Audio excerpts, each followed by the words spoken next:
So welcome everybody. I'm really happy and excited and overjoyed really to spend some time with you this morning here in Los Angeles on the West Coast. And so as I was mentioning to you, this is being recorded um, and I am going to go through this with a PowerPoint, really just to stay on track and really to keep things moving and to be as succinct as possible to respect your time. By the way, hello, Andrew. It's good to see you. All right. So I'm going to share my screen here.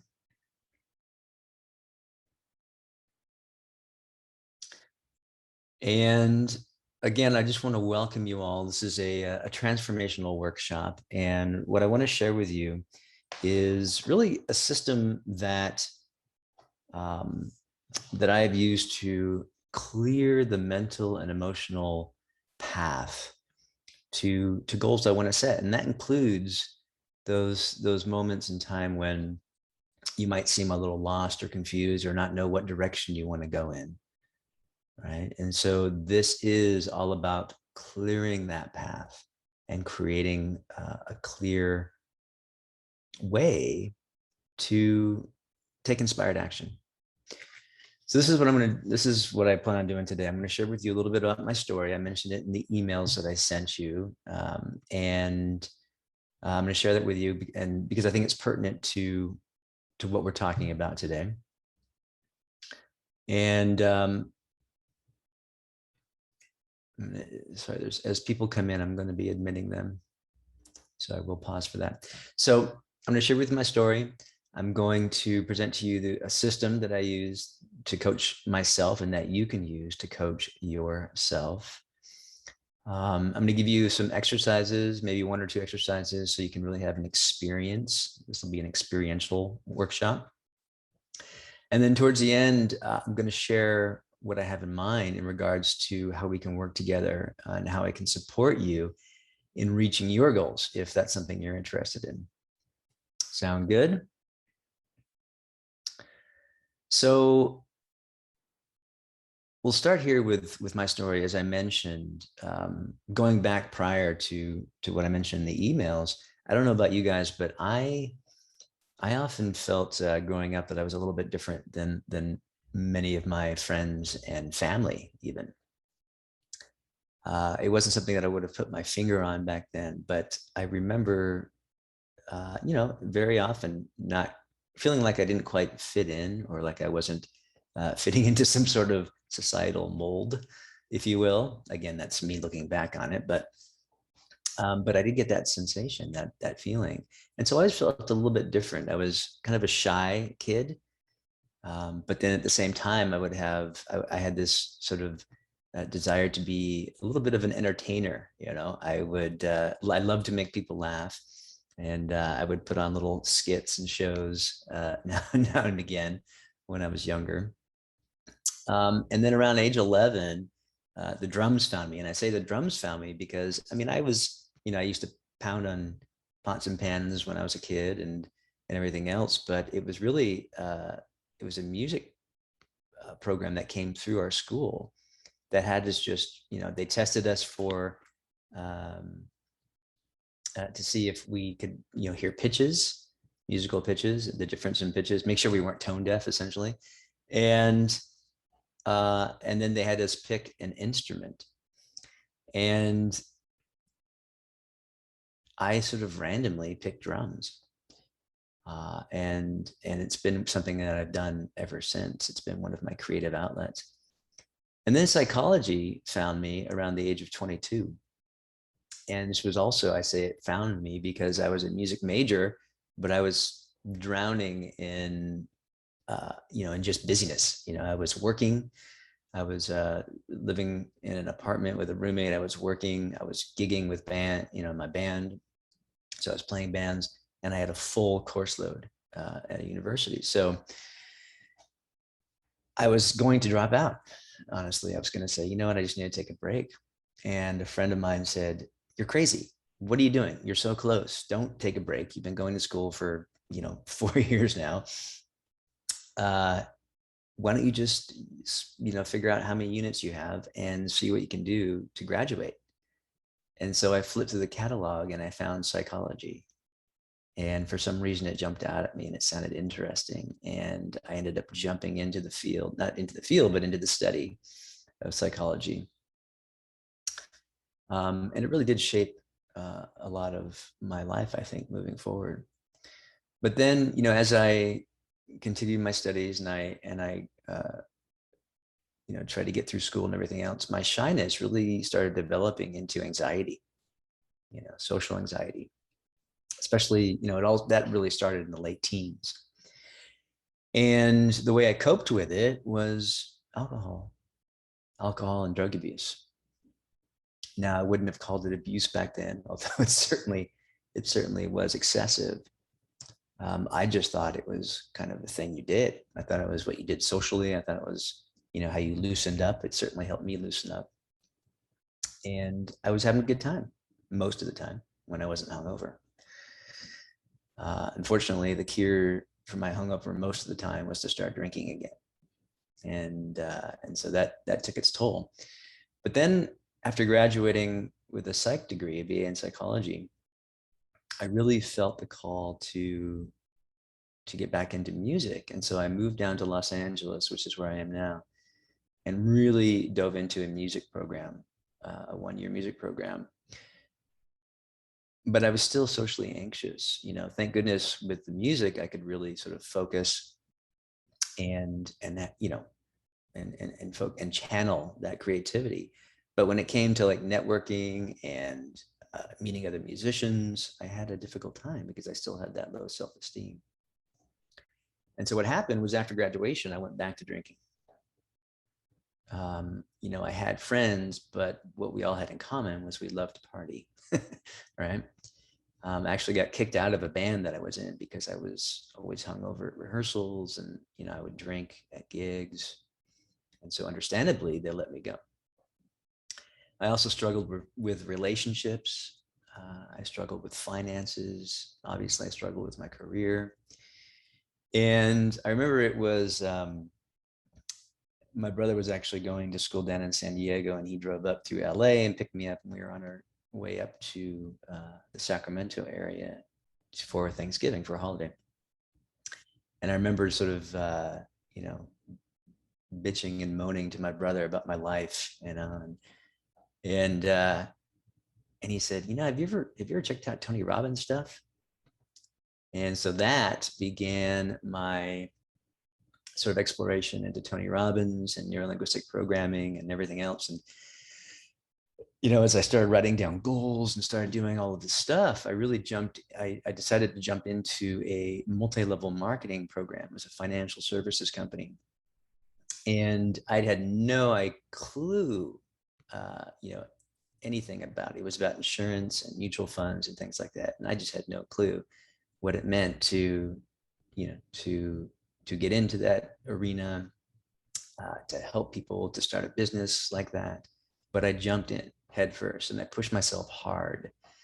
And it was very difficult, especially, as you can imagine, with all of my, self-esteem issues. And I was able to accomplish a lot in that period of time, but it was still very much a struggle.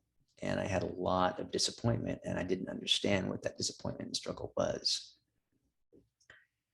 So eventually, it was around 2007 that I found myself living in a garage. Now, this was a garage in Venice, California. So it's not a total sob story. I kind of liked my little garage, although it was really, really hot in the summer and pretty cold in the winter. I was surviving off of Del Taco. And once a week I had a gig, and I would drink about, I don't know, a dozen beers. It was my nourishment. I was earning very little to no money.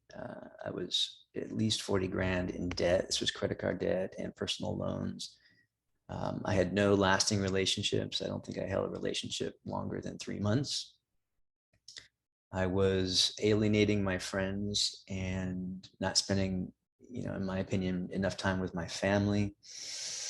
And on top of that, the city was snooping around my little garage and informed the owner that I was living there illegally. It was not coded to be a unit for a living. And so the owner regretfully said, "Hey, you're going to have to leave." So here I was. I had no horrible credit. I had creditors calling me. I wasn't paying my bills. I didn't know where I was going to turn, and I was honestly thinking, "Am I going to be homeless? Am I going to be on the street? Am I going to live out of my car?" And so at a last ditch attempt, I reached out and I got coaching. I hired a coach and we just had a couple sessions. But within a couple months of those sessions, I ended up getting a job. That job ended up paying me more than I had ever earned in my life up to that point. I ended up finding a place to live. In fact, it was a waterfront townhome in Marina del Rey. And a year after that, I'd started my coaching practice. I had become an EFT practitioner. Actually, I didn't become a practitioner. I wasn't certified. I was just experimenting with it and asking people if they wanted help. And I started using EFT and eventually Robert Smith style tapping. And on top of that, I met the woman who I've been with, Melody, for the last 13 years. It'll be 14 years next August. Now, recently, with everything that's been going on, obviously, with the pandemic and everything else, and prior to that, an unforeseen collapse in my business structure due to circumstances that I thought at the time were out of my control. I say seemingly beyond my control because that's the way it looked to me. That's the way it looked to me. And I point that out because that's a lot of what we'll be talking about today and how we can move through those moments and recognize them.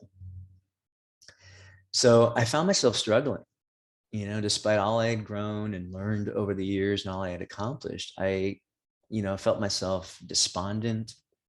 I was disappointed in myself. I was really unsure of what direction to move in. And I was even struggling with self-worth issues again, uh, thoughts of I should know this. I should figure this out. Why am I struggling like this? Did I make the wrong choice? Am I good enough? All of that stuff. And while it was nowhere near what it was like when I was, in my teens and 20s and early 30s, it was still debilitating nonetheless. In fact, there was one point when I was studying and trying to figure this stuff out that I had a major epiphany, and I saw something very, very clearly. And for about 2 weeks, I was walking around just like, seeing through the matrix, like everything was just in the flow, and I was very connected with life, and I was just in this place of love. But then a couple of weeks later, I think, I had like a bad morning, and it seemed like I had lost it. And I was so down on myself for having lost that beautiful feeling that a couple months later, I nearly had a nervous breakdown. Right. And so since that near nervous breakdown, my journey has been one where I really turned inward and did a lot of introspection, soul searching, and reached out for coaching. Like I said, over that time, I've invested literally thousands of dollars on coaching, training, personal development, as well as reaching out to friends and colleagues for help, even though my ego makes that difficult at times, right? Again, like I said, I should know all this. I should have this figured out, right? That is just stories. And I say the ego because the ego is it's just a thought construct. It's an idea of who you are. And the sooner we can recognize when the ego is trying to take control, the better off we're going to be. So what I realized in all of that was, was that I was going through that for a reason, really. It had given me a refined clarity. And as I look back on the times in my life that I had the most growth, I can see what it was that I did, but see it with new eyes. All right. And more importantly, I can see where my ego was preventing me and holding me back by trying to take credit for my success. Right. So that's what I just mentioned. Like, you do something, you have a divine inspiration, you have insight, you have a moment of clarity, and that moves you, right? That inspires you to take action. But then what I was doing was going, well, aren't I smart? Aren't I a badass? Look what I just did. But what I failed to see was that it wasn't my conscious, it wasn't my little ego, it wasn't my small thinking mind that was the reason for that. It was something much bigger than that. Right? And so one of the things I'm going to speak to you about is really clearing the path so that you can have that insight and be more open to that inspiration. And that's why we're here today. I want to share with you what I discovered when I went back to what worked for me in the past. All right. Because we're talking 2007, when I was nearly homeless, for the $40,000 in debt, struggling, all of that, right? We're going to go back. When I went back and looked at what I did, and I combine it with the knowledge and insight that I've gained over the last few years. And so what I want to do is really go through this training, and I want to ask something of you before I do. I want to ask, are you willing to listen with an open mind? I've noticed something, people that I've worked with, the ones who have the most difficult time changing are the ones who believe they know everything already.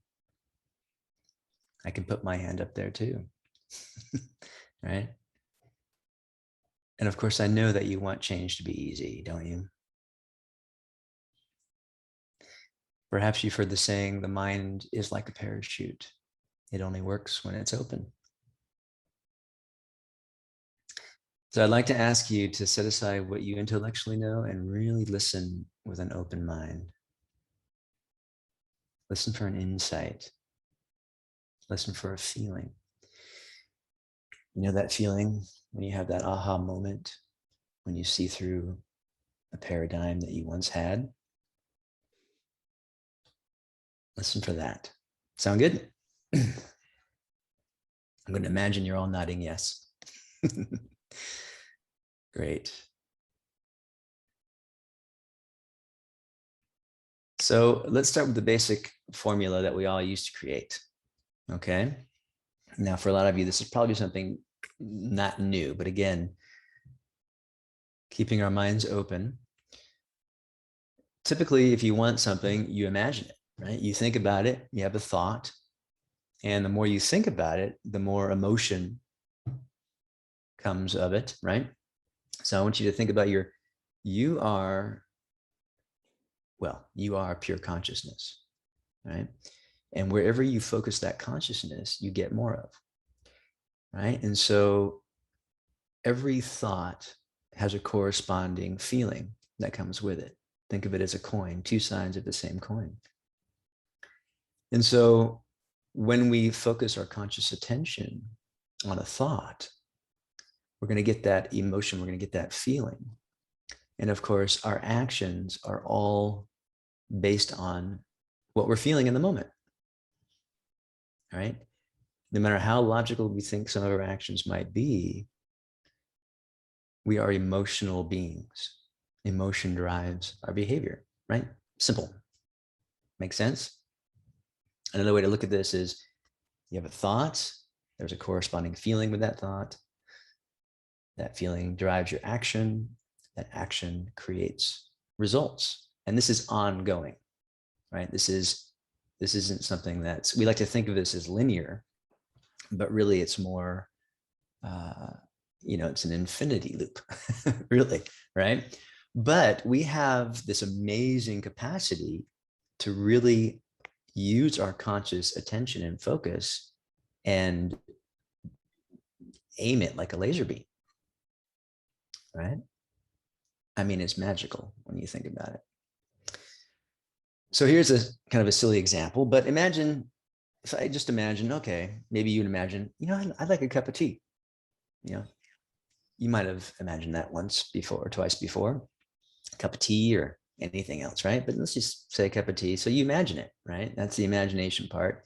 Whether you make a picture in your mind or whatever it is, there's something that you do, right? And when you imagine your cup of tea, and then you might think, ooh, that would be so nice and warm and uplifting. Oh, I love my green tea. It gives me that sort of Zen feeling. And so then the more you imagine it, the more you bring up that feeling, right? And then what do? You jump in the car and head to Starbucks. or you start heating the kettle, right? So notice I didn't say it magically manifests in front of you, right? There's actually something you have to do. Now, someone could bring you a cup of tea out of the blue, for sure, right? And that's going a little bit deeper. That's basically just, people picking up on your emotions, your vibe, so to speak, right? And so that definitely does happen. But the action piece is inspired too, right? So you just get up and you start heating the kettle, right? And while the kettle is heating, you're not thinking, oh man, what if this doesn't come? What if I don't get my cup of tea? Oh man, am I good enough to have a cup of tea? I don't know. Is I'm a little worried. What if the tea's not good? What if the tea isn't the kind that I actually need? What if there's another tea that I want, right? No, we just heat the kettle. And when the water's ready, we brew the tea. It's very simple, but as I just mentioned, sometimes it can seem difficult when we want something more, right? So you're saying, yeah, it's a cup of tea, Alan. It's really simple. But I want a mansion. I want $1 million. I want to create a business or whatever it is. I want to do all of these things. So why does it seem difficult when we want more? The reason it seems difficult is because we misinterpret our emotions. And this is what makes it seem complicated. It seems complicated because we have all kinds of feelings and emotions come up and we don't recognize them for what they are. And this really isn't our fault. Most of us have been taught very innocently, right? Generation and generation and generation down, that it's not okay to feel, right? And some simple examples of this, boys are told, hey, toughen up, be a man. Big guys don't cry, right? We're told, essentially, we're given the message at a very young age that emoting is not good. Women are told, as an example, not to be too much, right? And of course, there's countless other examples. Don't be so emotional, right? And so this is, again, we're just innocently sort of hypnotized to unlearn how to naturally process our emotions. You look at young kids, they have their temper tantrums, right? Young children, they go into crying fits, right? it can be very uncomfortable for us adults, especially if we were taught that it's not okay to emote. And so naturally, we want to get them to stop. But really, what is that child doing? That child, if you think about everything that happens to you in that early age, you're just trying to figure out this, this physical reality. And so everything has a bit of trauma to it, right? Every experience has a little bit of trauma in there. And so to the extent that we allow our nervous systems to process by crying, by emoting, by getting angry, by just being sad, the extent to which we allow ourselves, and we are allowed to process those emotions, the less trauma we hold on to, right? I recently, I came across an article that showed human tears, emotional tears. They actually classified different types of tears, but emotional tears actually contain a stress hormone. And so crying actually releases stress hormone from your body. It's not just to clean out your eyes or to lubricate your eyes. It's actually a stress release, a natural biological system that's built in, right? Yet again, don't be too much. Don't cry, right? So again, it's built into our system. We've just suppressed it innocently. I mean, this is why we turn to so many different techniques, for stress release, because we've suppressed our natural system. So again, what happens, when we look at that simple formula, when we try to imagine what we want, our emotions come up. And because we misunderstand them, it really throws us off track, right? It throws us off track. So what are those emotions really? Emotions are your brilliant mind and body showing you what needs to be processed first, right? So if you're imagining something that you want, something you want to be, something you want to do, something you want to have, something you want to create,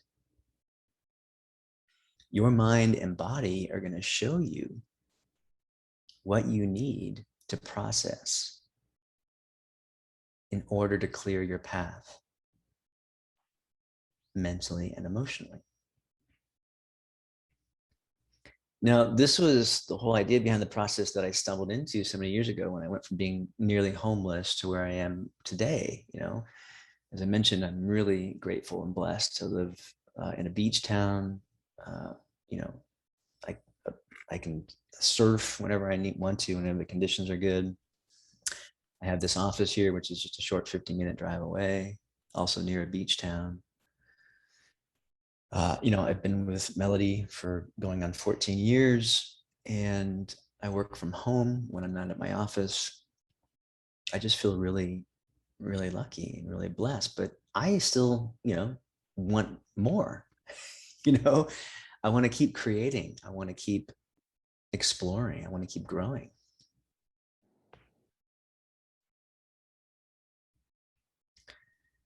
So I say I stumbled into it because while it did work back then, I didn't fully understand what was going on, right?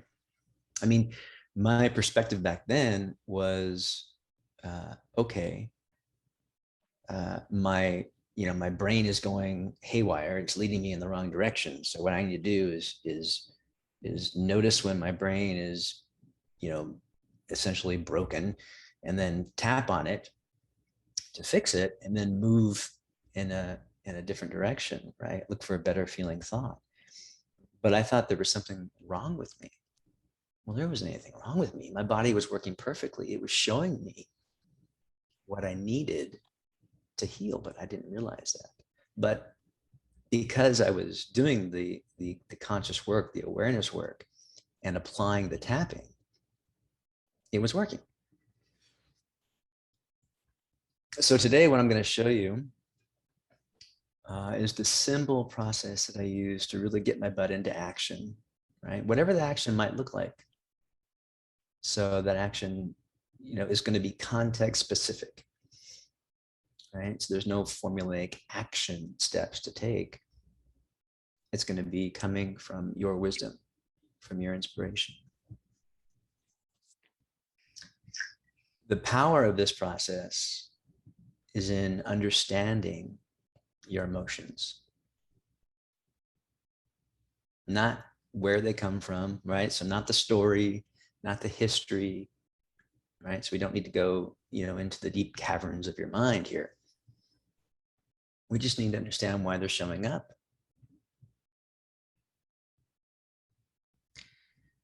Now, the world is changing very rapidly, obviously, right? And so our nervous systems are really being asked to process a lot very quickly. I'm sure you would all agree with that.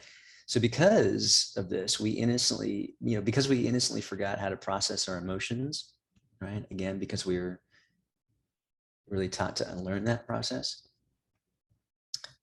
Many of us tend to disassociate from our bodies, right?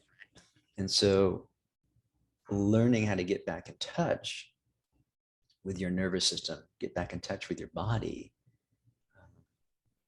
is really kind of crucial for this, right? So I'm going to go through a quick exercise with you. I'm going to bring you back on my screen here. So a quick exercise, if you would, if you're game. And what we'll do is just kind of do, if you're in a spot, if you're driving, obviously, this is not something I want you to do. What? Can you pause that? It's Okay. I'll just tell you quickly. Vivi has ballet later today. Whoever that is, if you can mute yourself, but I'm going to see if I can mute you.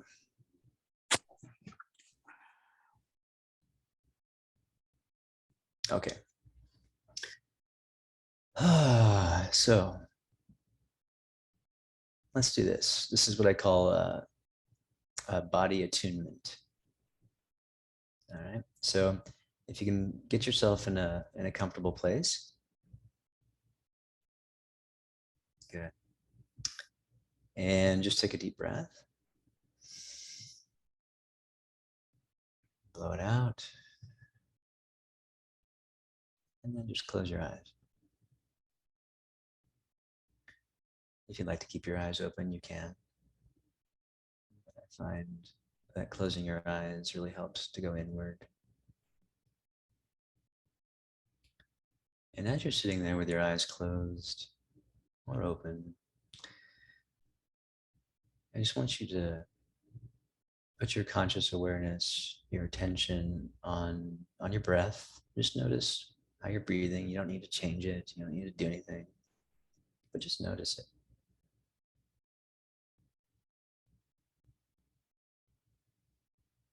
Notice if you're breathing through your nose or your mouth. Notice if you're taking deep breaths or more shallow breaths. Both are okay.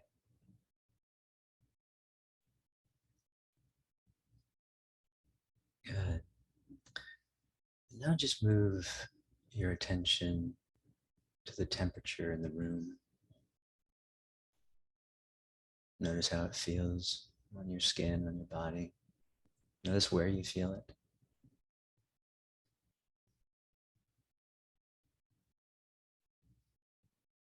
Good. And then just notice, you might notice the clothing on your body.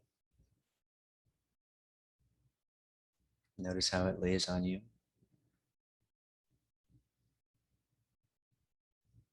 Notice the fabric against your skin.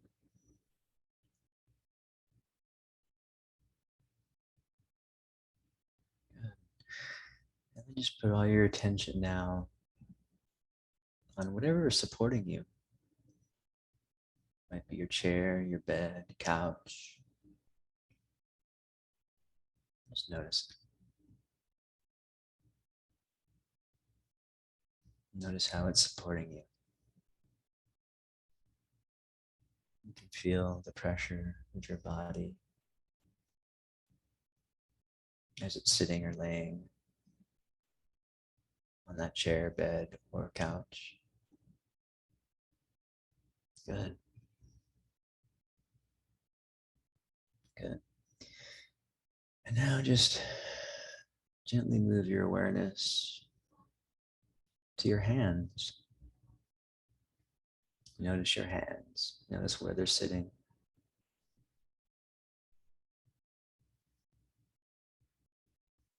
Notice the temperature. Notice any sensations.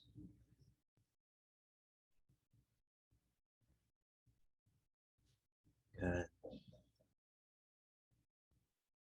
And now you can move that attention to the very top of your head, the crown of your head. Just notice the skin at the top of your scalp.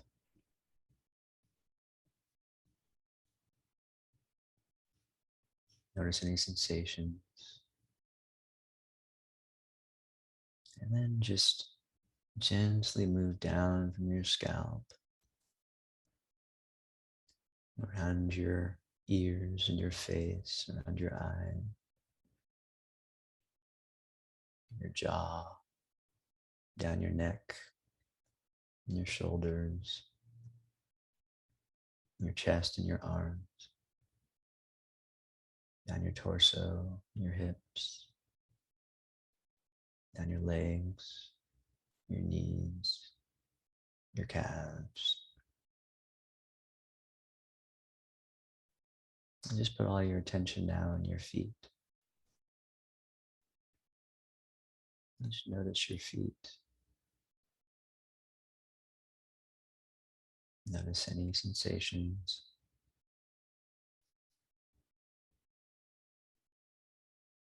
Just noticing, just witnessing,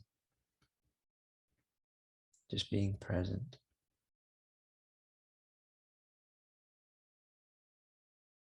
Good.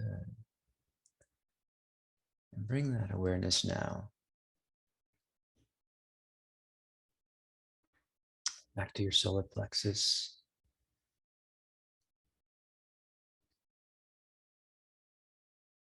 And just imagine that awareness around your heart.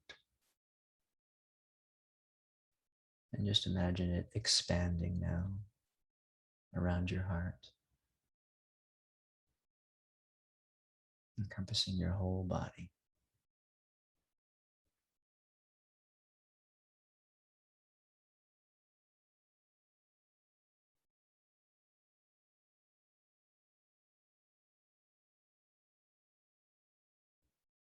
Good. Just take another deep breath.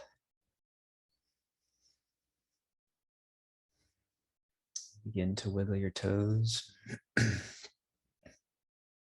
can move your hands a little bit, your fingers, and just gently come back to the room. You can open your eyes, sort of look around the room, look at the space around you. Good. Take another deep breath. Stretch if you need to.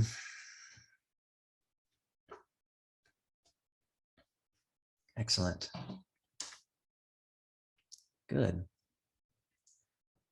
So I just want to take a second now. You can type into the chat if you like. How was that? What do you notice?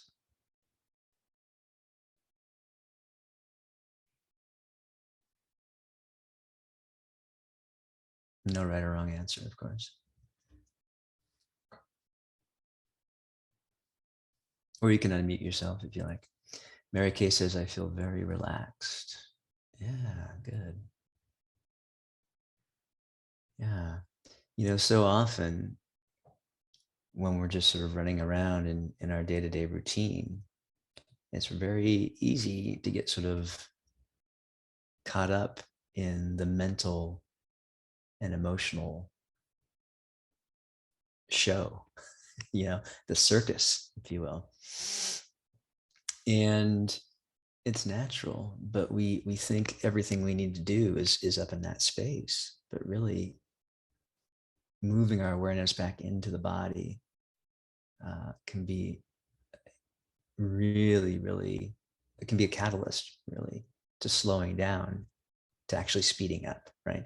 Slowing, you've heard that before, slowing down to speed things up. When he says, I feel calm and grounded, wonderful. Good.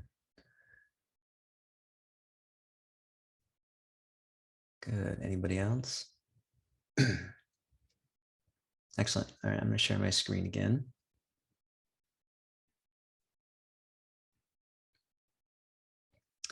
So that's what I call, I'm just choosing to call it a body attunement, right? Again, because we tend to get so up in our heads most of the day. And you've heard that Einstein quote, right? A problem can't be solved within the same consciousness in which it was created. I paraphrase, right? Well, that's when our problems are created by thought. And when we don't understand the emotional aspect of that, we think we need to think more about that problem in order to solve it. And so we end up circling around in the same mental emotional state in an attempt to fix what looks like a problem. And so by taking time to sort of get back into the body, remember, this is about really just getting in touch with something that is innate in us, right? Our ability to process is something you're born with, right? We've just forgotten how to do it. And I think understanding and changing our relationship with our emotional responses and seeing them for what they are, which is really a blessing, is key to this. And so by tuning into the body periodically, you can begin to get back to that, because the awareness is really about being aware of what you're feeling in the moment, isn't it?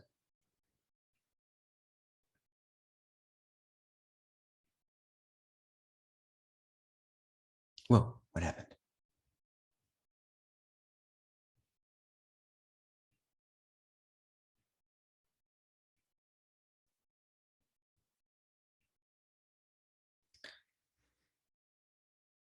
So again, because we instantly forgot how to process our emotions, many of us disassociate, right? So I want to move on now to how I used to teach this. And there's actually a video on my channel where I teach Robert Smith's Art of Change. The Art of Change stands for aim, release, and transform. And that was something that a colleague of mine, Suzanne Gunderson, actually came up with, aim, release, and transform. And Robert took that and kind of developed this thing called the Art of Change. And essentially what it was, you deal with what it is that you don't want. So you've got this problem, it's like when you ask somebody, what do you want? And they say, well, I don't want this. I don't want that. I don't want this. And so the idea was tap on that, right? Tap, release, let that go. And then imagine what you want. Can you imagine what you want and feel good? If not, tap on the resistance, right? And then once you tap on the resistance, and you can imagine what you want, can you see yourself have it a year from now, 5 years from now, 10 years from now? Is it safe? In other words, is there more resistance? No? Okay, we'll tap on that, right? So that's how I used to teach this. Now, I'm going to be honest with you. I almost never did that myself. I don't remember ever sitting, I think maybe once I sat down and started writing out, okay, what I don't want. All right, can I see what I do want? And so I wasn't being congruent. But you can see this video, and I'm sort of rapidly, it was a seminar I did with another colleague of mine, Jonah Robbins, and I had a segment. And so I thought, okay, I'll teach this Art of Change. And so I, and kind of went through at rapid pace. But I recently came across that video and I was like, I I didn't do that, and I think about how many people did, and I don't know, but the challenge, I think, is that it just has too many moving parts. There's too many moving parts, right?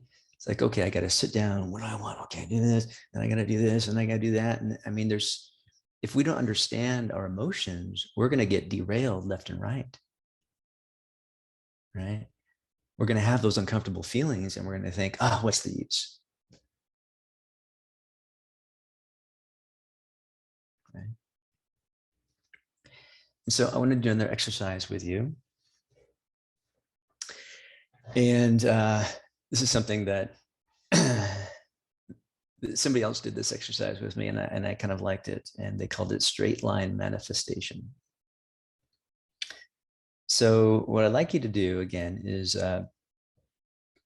just take a deep breath.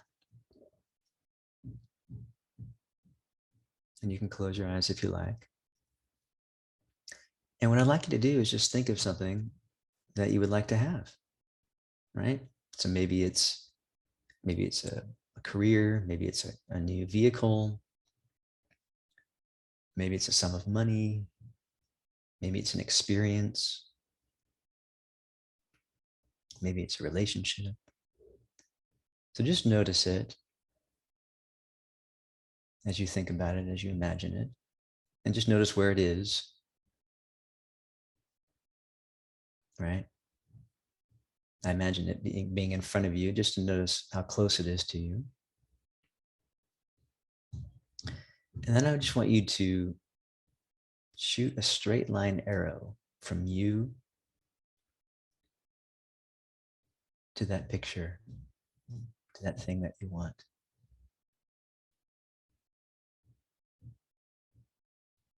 Good. You're connected by that straight line from you to that desire. Excellent. Take a deep breath.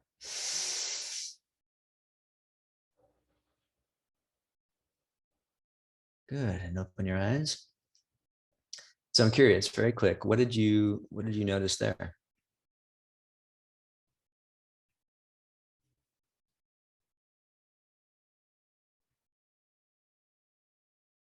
You can type into the chat or unmute yourself briefly. Pretty simple, right? But you'll see why I had you do that in a moment.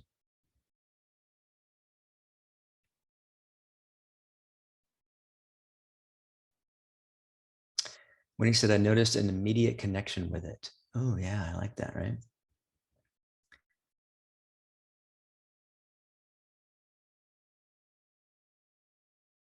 Yeah. When you do that, you're already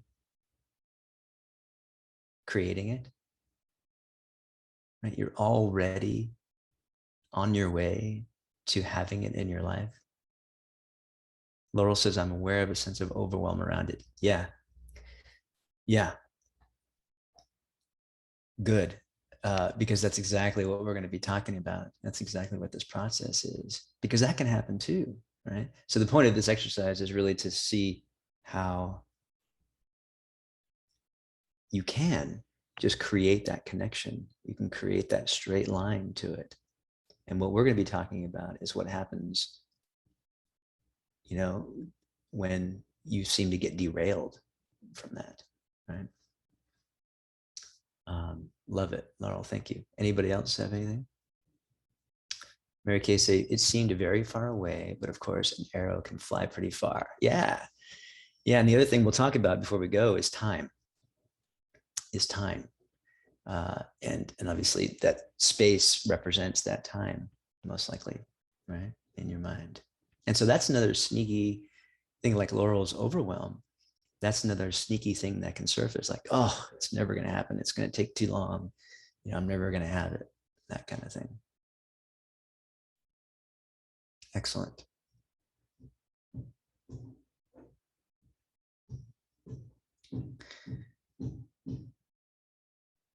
All right. So here's some things that you can look out for, right? As Laurel said, as you do this kind of thing. So by the way, that's really, again, all it takes is just seeing what you want and connecting yourself with it with that straight line. Okay. But again, our conscious mind likes to complicate things. And if we don't know what these old thought patterns, these limiting beliefs, these yeah buts, the overwhelm, as Laurel said, the seeming distance from it, right? If we don't know what those things are, then we're going to get, throw up our hands and say, what's the use, right? It's too hard. So we don't need the content of the thoughts that are showing up, like the overwhelm and things like that. We don't need to know where it came from or what the story is or any of that. We just want to follow the feeling, right? And so here are some of the things that can show up: impatience, frustration, doubt, guilt, shame. Oh, who am I to have this? What are people going to think if I have this? Right? Disassociation. So again, just checking out. And overwhelm, as Laurel said. And then just low levels of sort of negative emotions, because these are old habitual thought patterns, right? So we'll have sort of like a numbness or lack of focus, right? You may be thinking about something that you think you want, but then it just gets really fuzzy, and that's just you not having clarity on what you want, because all these low level beliefs and thought patterns are sort of percolating under the surface, and they're habitual. The definition of habit in my mind is something you repeat over and over again until it becomes unconscious. So we have habitual thinking that is unconscious. So what I'm going to share with you is really the process that I use now for taking inspired action towards my imagined desires. And this is the very thing that you can use as well. All right. So step one, again, what do you want to be? If you went back and if you got my emails, one of the things I asked you was, hey, if I had, I call it a cheesy coaching question. If I had a magic wand or an Apple pencil, which is kind of a magic wand actually, but if I had a magic wand and I waved it and you could have whatever you want, what would you want? What would you want to be? What would you do? What would you have? What would you want to create? Right. So that's step one. And then what do you notice? Do you see it in your mind? Do you sense it? Can you feel it? What do you feel? In other words, what do you notice? Does it feel good? Does it feel open? Right? Um, I think it was Winnie said she felt connected to it. Right? Uh, that's what you're looking for. If you can do that and you feel that connection, you feel that openness, maybe you have a little excitement, great. Because that is what's going to lead to inspired action, whatever that is, right? Context specific action. So it might mean, kind of just sitting there in a cafe and someone strikes up a conversation with you, and it turns out that they're the exact person you need to talk to for XYZ, right? Or it might mean just getting an inspiration to go for a walk, and on that walk you have a new idea for your business or for your art project or whatever it might be.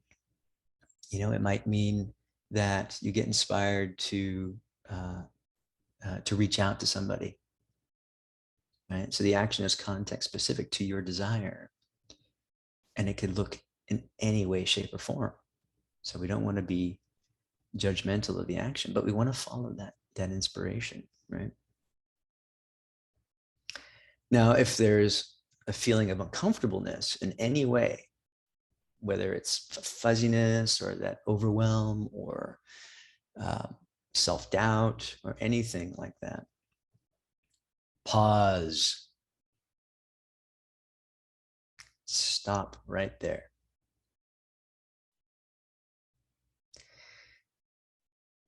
And this is probably the most important part. Right in that moment, you admit and accept that you are having that experience. Now, notice I didn't say that you are that experience, right? So you might say, okay, stop.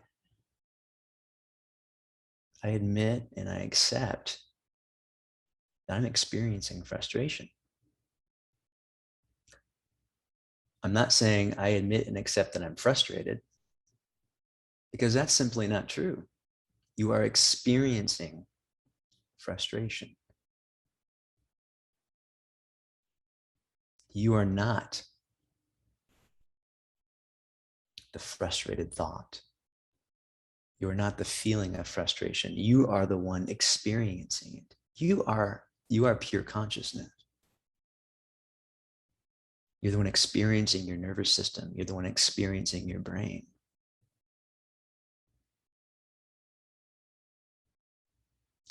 And so by pausing in that moment and admitting that you're experiencing, that you're having this experience, that you're experiencing this experience, that is getting you, see, once again, because we were taught to run away or resist our feelings, we just forgot how to do that. And so this is a process of sitting in and releasing what needs to be released. So you pause and you admit and accept that you're experiencing overwhelm. You don't run from it. You don't try to tap it away. You admit that you're experiencing it.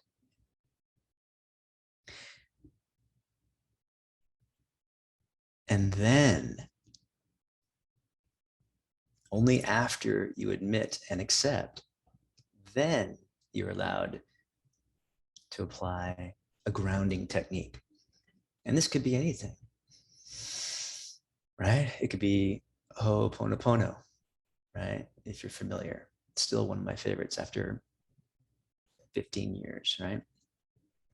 I'm sorry, I love you, please forgive me, thank you. I love you, I'm sorry, please forgive me, thank you, right? In any order. It's simply a grounding technique. Right? They would call it a cleansing technique. Tapping. So I'll tell you exactly how I do this. Gosh, I would really like a new car. I'm gonna think about a new car. Yeah, I think I want a truck. Yeah. But do I really want to spend money on that right now? Oh, pause. I admit and accept that I'm feeling guilt or whatever it is, right? And so I sit in it and I recognize it. And then for me, I typically just that's it. And then I take a deep breath and blow it out. Now, I want to say again, like I always say, do not take my word for this. Try this on your own, right? I'm sharing this so you can coach yourself. Okay. So don't just, remember I say keep that open mind. Don't just intellectually go, okay, yeah, that makes sense. Check, and then move on with your life. Get an experience of it, right? Get an experience of it. So tapping. So notice I didn't go, okay, what do I see? What do I hear? What do I feel? I didn't get into the submodalities of it. I didn't look at the expressions on the faces. No, you're just simply tapping to bring yourself back into the moment and lovingly, after lovingly admitting and accepting that you were experiencing that experience. Because why? That's a holy moment. That's a divine moment. That is a moment where your higher self is saying, oh, you want that new truck, Alan? Well, here's what you need to let go of. Here's what you need to process in order to clear the path for you to experience that experience of the new car or the business or the relationship or the cup of tea, right? And then if it's appropriate, you can experiment with this. Get playful, so you admit and accept, okay, I admit and accept that I'm experiencing overwhelm.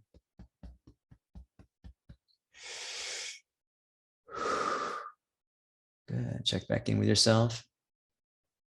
Well, how would I like to feel? Like, how would it feel to have that? I mean, for what purpose? We're not wanting to create something so that we can be miserable, right? We're wanting to create something so we can experience life, right? And experience the joy of creation and engaging in life, right? So how would it feel? How would I like it to feel? Right? What would it be like? What would it be like if I had that truck?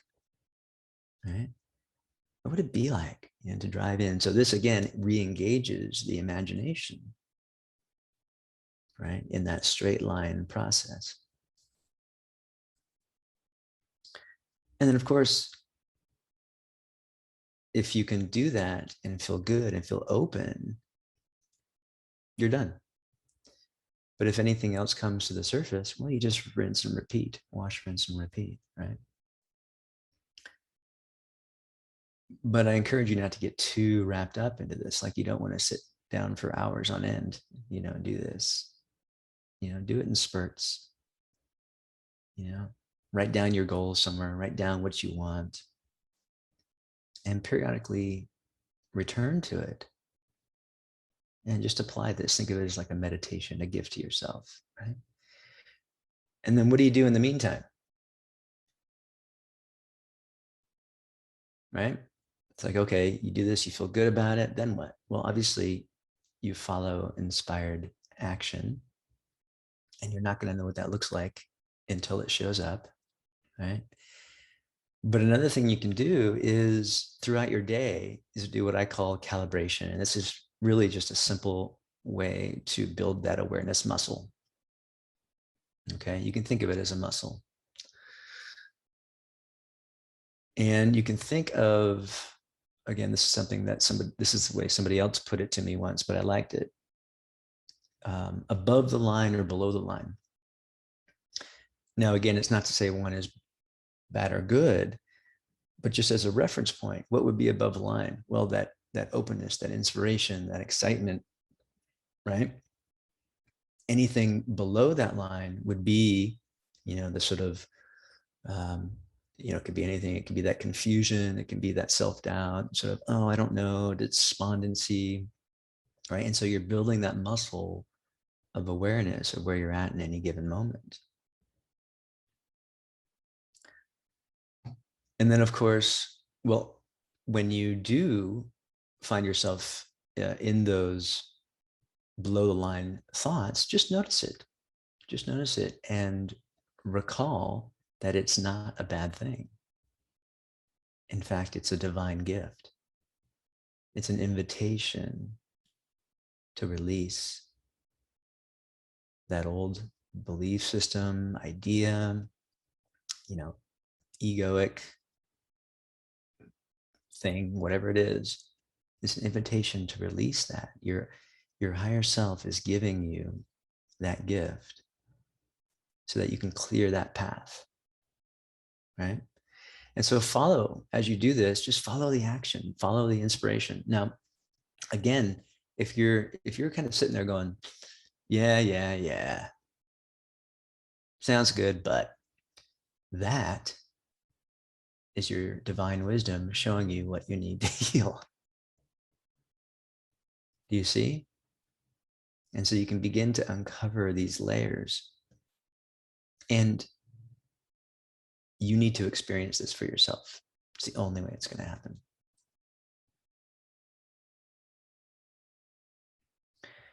So what else to look out for? Just be humble, be grateful for all the uncomfortable feelings, right, that show up, and use them. Use them to pause, right, throughout your day when you notice those feelings.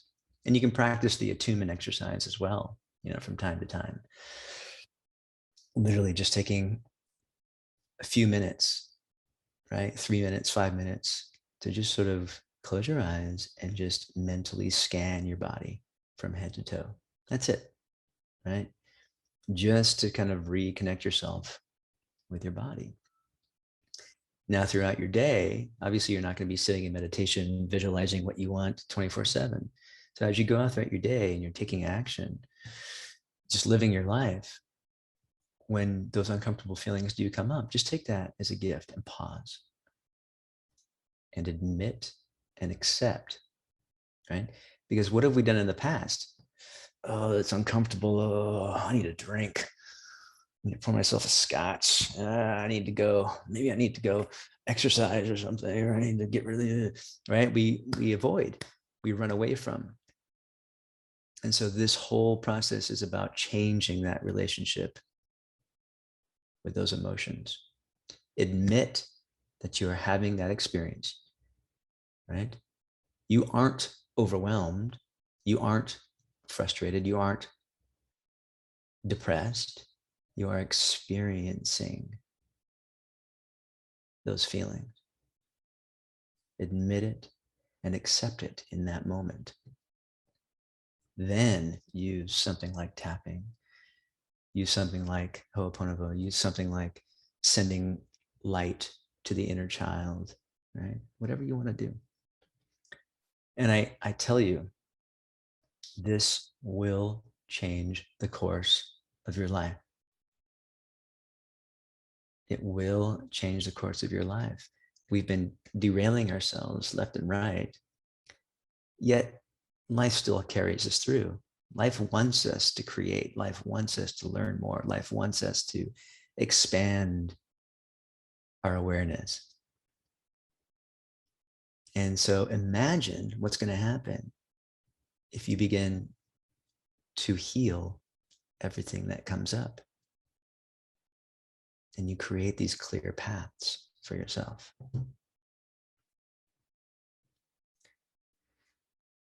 So a couple tips before I let you go. And I see there's some things in the chat too. I'll get to those things. I can't read them right now, but I see there's chats. So I'll definitely get to those. But before you go, I want to leave you with some things to look out for. No matter where you are, you're always going to be in the gap between where you are and where you want to be. Always, right? It's just the way it is. So my advice to you is to fall in love with the gap. Fall in love with the gap. I recently had an epiphany, guys, that my business was all about love. My practice is all about love. It's about loving myself enough to love the heck out of you guys. It's about loving myself enough to reach out to people who I know might not be able to afford my coaching, but I can help them without expecting anything in return, right? Fall in love with the gap. Don't be concerned with time, right? Don't be concerned with time, because This is another sneaky one, right? And sort of what kind of what Mary Kay was saying, right? It seems so far away. How am I ever going to get there? That is another sneaky belief system that needs to be healed, right? I say sneaky because it looks, any belief system that we have looks real to us. It looks like reality. And so that's why I say, don't worry about the thought. Notice the feeling. Admit and accept that you're having that feeling, and release, process. This is how you change. Don't be concerned with time. And here's a way to look at it. When you have that thing that you want to have, be, do, create, are you going to be worrying about how long it took to get there once you have it? When that cup of tea is brewed and I'm sipping on it, and am I going to be thinking, man, I'm sure bummed it took me like 5 minutes to make this? No, I'm just going to be enjoying my tea. When I'm driving my new vehicle and appreciating it and driving down the road, am I going to be thinking, man, I'm bummed it took me so long to get this thing? No, don't be concerned with time. It's just a sneaky little belief pattern. So what I want to do, like I promised, if any of you, here's what I have in mind. I want to coach you. I want to coach you using this system, because here's what happened to me. Like I said, I stumbled into this idea. I used it, but I didn't have a deeper understanding of it. And so I had blind spots, like we all do. I had belief systems that showed up in my reality that I didn't know I could work through, because they just looked real. And so what I know is that the coaching that I've had that has made the biggest difference in my life has been the coaching that has allowed me to reflect and see those belief patterns for what they are and work my way through them, right? So this offer is really about coaching you through with this system so you can open that path, clear that path, right? And start moving towards your desire, or have that desire move towards you, however it might look to you, right? So the way I want to do this is I want to get together with you as a group for 3 months, starting in January. And so that's a good, month and a half from now. So what I'm doing is offering this 3 months of coaching starting in January with some one-on-one sessions as a bonus. Okay, so I'm going to stop sharing my screen here.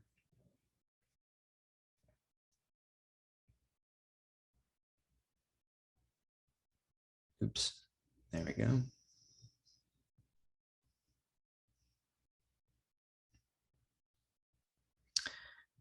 All right, let me just type this in here. Okay, so the link to the registration page is in the chat. Now you'll see if you click on that link that the price is extremely reasonable. Why? Because I just want to do this, and I want you to join me, and I want us to do this together. And so if this is something that resonates with you, and you can see the potential in this, and you want to do this with a group together, let's do it. Like, let's go. Let's have some fun, right? And so you'll see the price is, I think it's $250 for 3 months of coaching and a session, a one-on-one session with me. So 3 months of group coaching and a one-on-one session, or I think it was $375 for 3 months of group coaching and 3 sessions. So those sessions, we can either do, a couple before January, or you can save them up for January. We'll probably do a couple group sessions before January just to kind of warm up. But that's it. That's my offer to you. And so if you have any other questions, you can send them my way.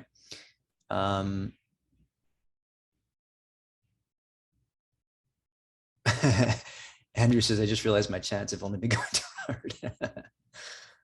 Good man. When he says there's power in the pods, amen to that. It's everything. It's everything. It's the most important part of this process. It's not in the tapping. It's not in the tapping or anything else, although those are beautiful ways to help move you through and process. Robert says, what would it be like is almost like future pacing.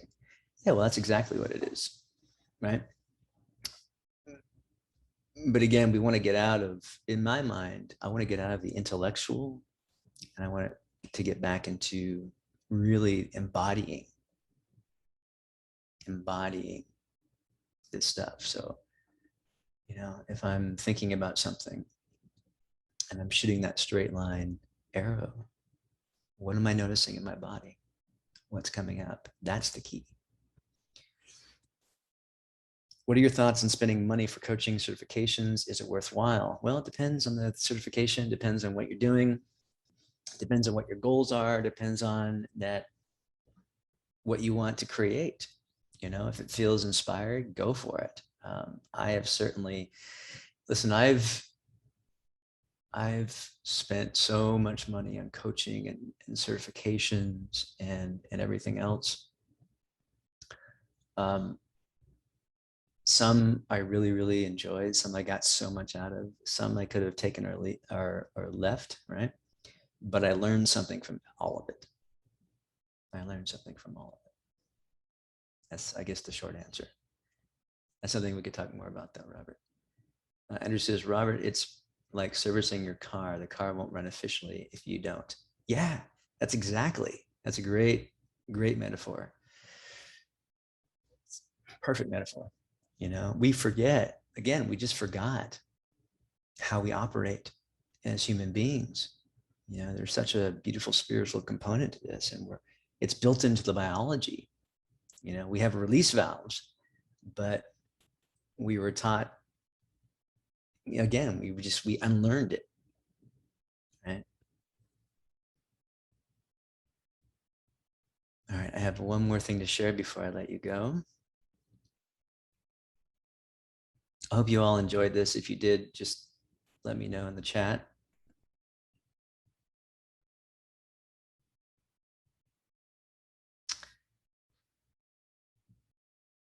So this is an email that I just stumbled onto.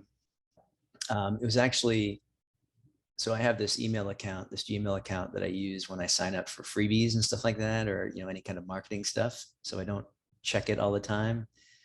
Thanks for the thumbs up, Andrew. And so I don't check it all the time, but I happened to go into it and I saw this email from Frank Kern, who's like an internet marketer. Again, I usually don't even open his emails, although he's a really smart, intelligent guy.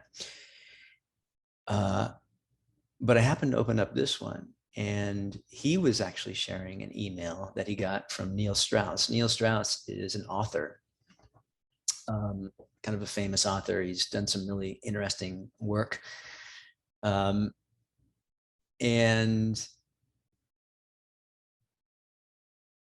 Frank was so moved by this email that he decided to share it with his email list. And so I'm going to read it to you. And you can read it along with me if you like. So the email starts with, while cleaning my office recently, I found an old letter written to my childhood nanny, who was a second mom to me. I wrote it at the very beginning of my career when I was living in New York. I told her how I sold a car I bought for $700 because I could no longer afford the insurance. And now I had to find a roommate so I could afford my rent. Then I spoke about where I was in my dream to be a professional writer. I finally got to do some articles for Rolling Stone. In fact, last week I got to interview one of the first bands I ever liked after the Beatles, The Who. I talked to Roger Daltrey in person. He's shorter than me. And Pete Townsend on the phone. His nose is bigger than mine. I also wrote my first article for Gulp, the New York Times. I'll find out this Sunday whether they ran it or not. I hope they did. I feel really weird about writing for these places, like I'm underqualified or too unprofessional. I'm always really nervous on the phone with my editors. I feel like it's a mistake that they have me writing for them. Either I'll get over this feeling as I write for them more, or my insecurities are correct and they'll can me. As I read these words and noticed the imposter syndrome I felt at the time, I was flooded with emotion. And I wanted to share this letter with you because it carries a powerful lesson. You don't have to remove all your flaws and insecurities in order to succeed. You just have to accept them and move forward anyway. I had major doubts about my writing talent and worthiness. I was hyper self-conscious about my shortness and big nose. Yet despite feeling like not enough, I still made steps toward my dreams, even though they were timid, self-doubting steps. So the message I want to share is a lot of people live in a world of if-then, such as if I can fix this problem, then I can pursue my dream. Or if I can get this certain amount of money, then I can do this thing I've always wanted to. What I want to tell you today is don't wait. Live instead in a world of yes anyway. Yes, I have this problem right now and I will pursue my dream anyway.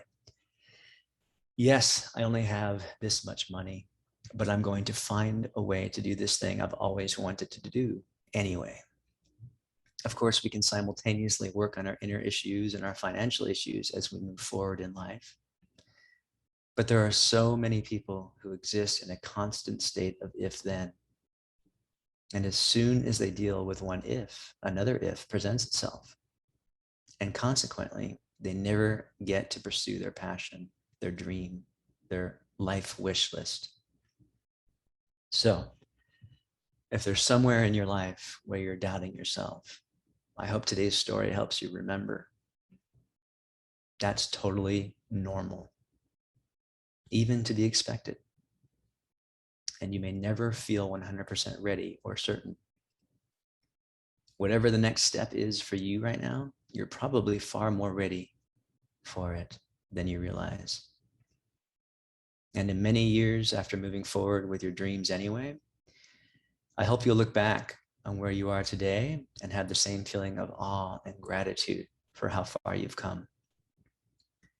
Because there's nothing better than working on your outer life and your inner life simultaneously, until one day they meet in the middle at a beautiful place called congruence. Yes, you're imperfect, and do it anyway.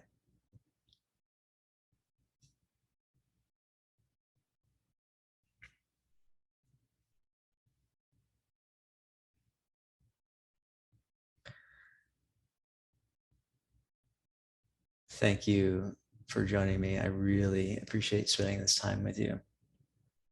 And if you'd like to unmute yourself, when he said, "This is excellent, Alan, thank you so much." Oh, you're so welcome. Enjoyed it very much. Lots to think about. Yay. Really great. Thank you, Alan. Love and blessings. Oh, you're so welcome, Laurel. Thank you. If you'd like to unmute yourself, we can all say goodbye. Hello and goodbye to each other. Hi, everybody. Andrew, I'm glad you can make it. What time is it there in Australia? Right now, 7 a.m. Oh, on not too Friday. bad. Yeah. Yeah, not too bad for you. Yeah. Yeah. Thank you so much for joining. Oh, I can't unmute you. You have to unmute yourself if you want to say hi. Robert, thanks for being here, buddy. Thanks, everybody. I hope you enjoyed it. Winnie? Will we be able to have the access to the script that you just typed up. What I'm going to do is send you this recording, Mhm. and so you'll be able to watch it and take notes if you like, or just watch it and sort of absorb it more. Mhm. Yes. Okay, I particularly like that quote, the quotes or what you read during the last part, the guy that, Yeah, to wasn't that face his powerful? fears. I really love that. And I'd love a copy of that. So that was all. Great. I It can was send that all on to you. good. It was all good. Good. all I can good. send that on to you for sure. Thank you. All right. Any last questions, comments before we go? Awesome, Alan. Thank you so much for your time. You're so welcome, Winnie. Thank you for being here. It was a joy and a pleasure. I really appreciate you guys.